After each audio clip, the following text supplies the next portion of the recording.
Hello, ladies and gentlemen. Warm regards from Hamburg to Taipei, and I'm super happy to talk to you today about NXP innovation, and how we are working in our markets and bring innovation to all of you. NXP is, as one of the semiconductor players, of course, with a long history, present in the industry already for decades. And what you see, how this semiconductor market, how this semiconductor industry has evolved, is pretty interesting. About 20 years ago, so at the first 10 years of this millennium, the semiconductor industry was a pretty disappointing ecosystem. Not a lot of companies were making earnings, so had been positive. Most revenue was made in home entertainment, laptops, computers and mobile phones. And then, after that, suddenly there was a turn in the market and in the innovation coming. Why? Well, because Steve Jobs stuffed a laptop into a mobile phone, you suddenly did not only have a mobile phone, you had your smartphone, a portable data display device. And you could use this device to react online, always connected to data in big storage and big compute in the internet.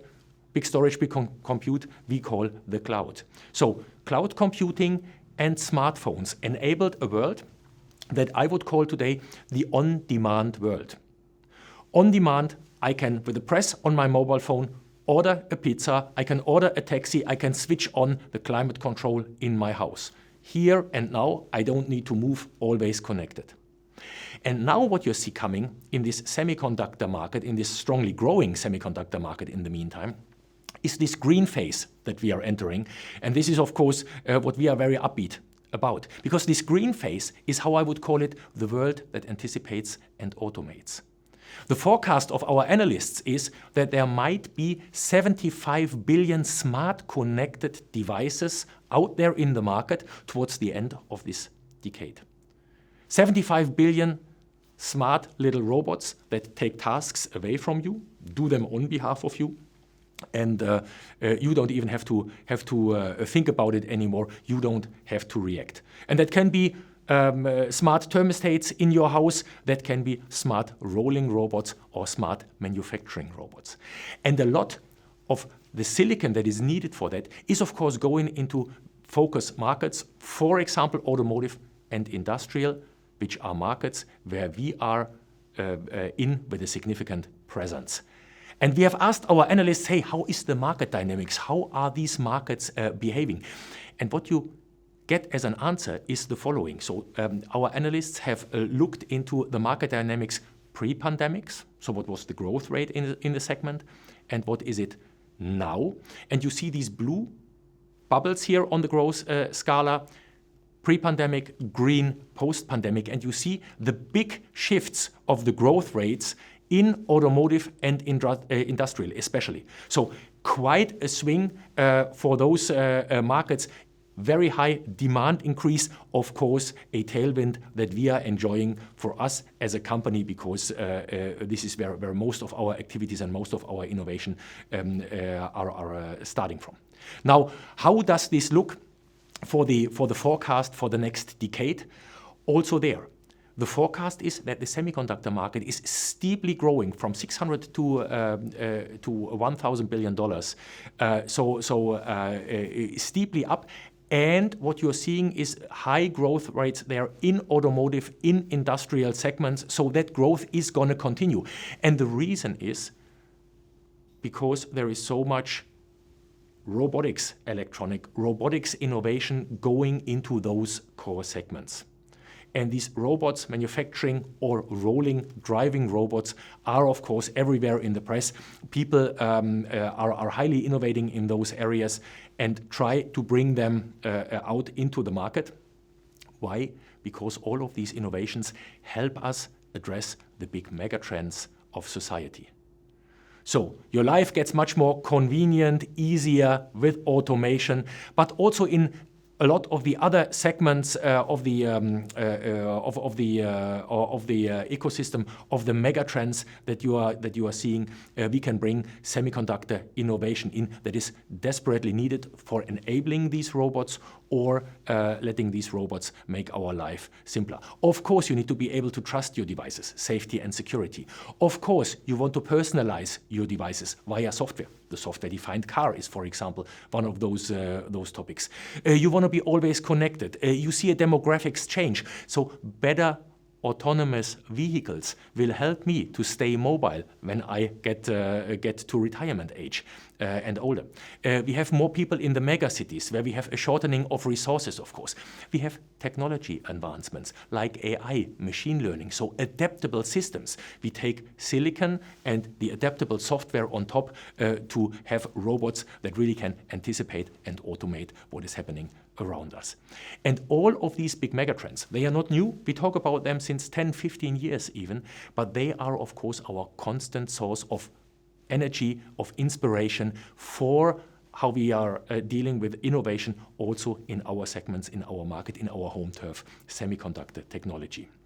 And how do we try to structure all of that in the company? Well, we have a process for that I quickly want to outline for all of you, and then I show you, of course, what this process produces. So, of course, we have product innovation in the light blue here, and the product innovation, so new ideas that we want to bring into these products, of course, land then when they are maturized in the product development. But before that, how do we collect and identify these ideas?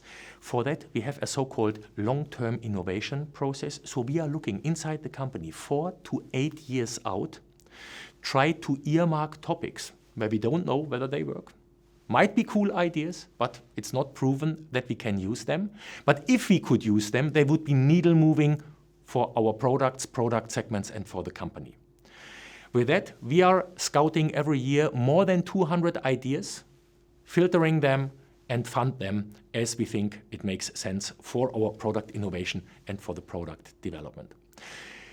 Before that even, of course, we have a lot of questions that are coming out of this orange process, out of the long-term innovation, where we say, hey, interesting question, but we cannot solve it ourselves. Can we identify the best universities, the best professors, the best students that can help us addressing these ultra-long fundamental questions?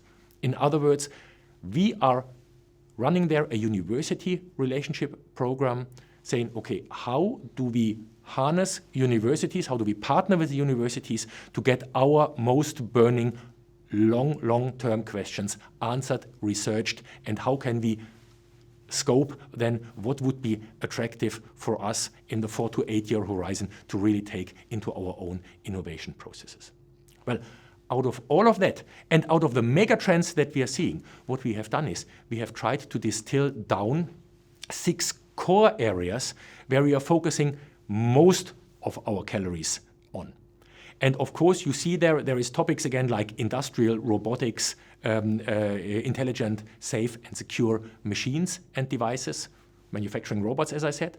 How do we deal with seamless access, for example? So how do we work in a world that is safe and secure, is aware of us, but is for us as human beings as barrier-free as possible? So seamless access, for example, solutions, seamless positioning solutions, and so on. I'm going to talk about that in a minute. And of course, the connectivity part. But then back to the upper line here of these examples, of course, a lot deals with innovation in safe and secure smart rolling robots, smart rolling sensor platforms, cars. And this is how do we develop vehicles that are autonomous, have assistance systems that make the roads safer than human drivers in cars could make the planet safe? How do we connect these smart rolling sensor platforms? Because with 100 control units, a wiring harness that is as heavy as I am, and terabytes of data that is pumped backward and forward in these vehicles per day, that is not an easy thing to develop, to build such rolling robots and to qualify them. You want to rely on the trustworthiness of these devices. And of course, in every newspaper, every day these days, of course, how do we come to a more sustainable planet? How do we switch from fuel-driven powertrains into electric drivetrains? How do we develop cars that have zero emissions, and how do we come to sustainable transport? So all of these fundamental questions derived from the megatrends run via our innovation process into product development, and what that leads to, with a couple of examples I'm going to show you on the coming slides. So one of the key topics is, of course, when I talked about 100 control units, such a complex device like a middle or upper class car these days. They are the most complex electronic systems that are out there on the planet at the moment. Most software heavy, so a fully autonomous car is estimated to have way more than 500 million lines of code, just to give you a bit of a software KPI here. So ultra complex in more than 100 control units. And for that, of course, you can imagine how complicated it is for the car makers to deal with that software complexity. So ideally, these 100 control units would be all very similar, could be all developed in one software environment, could be all use as similar code as possible, could all use for that as similar hardware as possible, or in other words, always would have the same CAN, Ethernet interfaces, would have the same memory access, the same bus, the similar on-chip architecture for these microcontrollers, so smaller compute units, or microprocessors, the big compute units, and of course, ideally, they would all look similar, and only in very specific differences would differentiate from each other. And this is these type of building blocks, of Lego block-like systems we are developing within NXP. We call it our S32 family. So this is basically a complete platform of microcontrollers and microprocessors. And you see them here already on the slide. They are, of course, specific then in certain areas for body control, for radar, for special safety and powertrain applications, for gateways, and for beyond that, the entire vehicle infrastructure and big data pumping activities. They are similar as much as possible, and then, for example, the radar devices have a specific radar accelerator. The gateways have, of course, a higher focus on interfacing and data networking capabilities, plus safety and security. So this family approach is our silver bullet, so to say, to optimize the building, the efficiency of vehicle architectures in the future. And that is where we are spending not only our hardware, but our software work on. And you see it here, we have a broad range from 90 nanometer and 40 nanometer microcontroller units to 28 and 16 nanometer high-performance microprocessor units, up to the device that I have here in my hands. And this is our newest data networking device, a 5 nanometer microprocessor unit. And we are very proud of this device. So this is here what I had in my hands and what you see on the slide. The first 5 nanometer ASIL B capable automotive test chip in 5 nanometer technology, a networking device that is basically the central spine of the vehicle, connecting the different domains of the car and pumping data to the relevant places, steering the data flows, managing the data backbone of the vehicle. We are very proud of that. That is world leading to develop in 5 nanometer technology automotive functional safe silicon, and that will be very needle moving for the automotive industry in the coming years.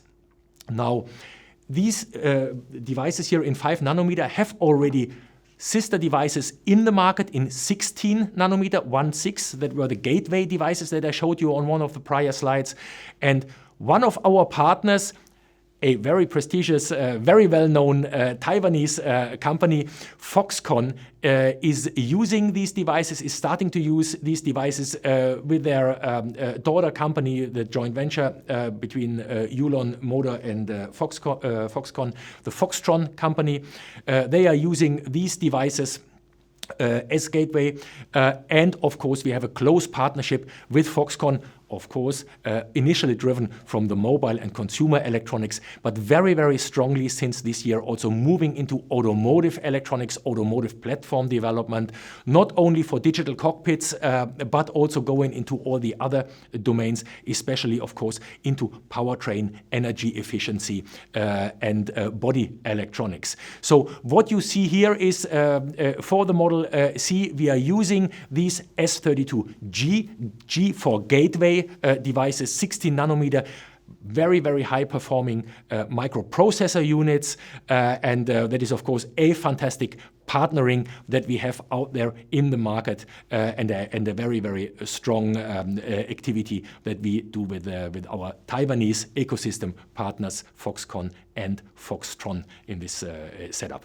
So beyond that, of course, not all and everything is car network and vehicle computing, but what I also mentioned prior is you want to have seamless access to your vehicle.